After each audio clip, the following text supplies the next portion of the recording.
bakhungathekile labafundi njengoba benethemba lokuthola isikhala kulesikhungo. About the registration, we are struggling, but then at the end they do help us, but then they are slow. Some of the learners with pending results are not helping them as they should.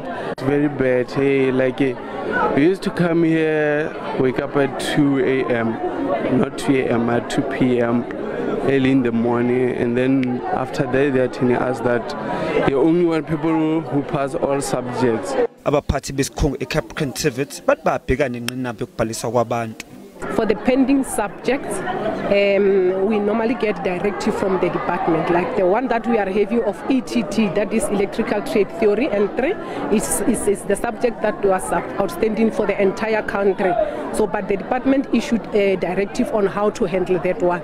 So students will be sitting for examination on the 6th of February, and we will be expecting to get the results in 10 days after the examination. Kusenjalo ungqongqosho wemfundo ephakeme uDokotela Blade Zimande wethula inkulumo mayelana nokulungela ukuvula kwezikhungo zemfundo ephakeme. Total planned TVET enrollment for the academic year 2023 to 556,450. An important number, but we must admit, still far less than the need we have. Ungqongqoshe uphinde waxwayisa umphakathi malunga nezikhungo zemfundo ephakeme ezingekho emthethweni.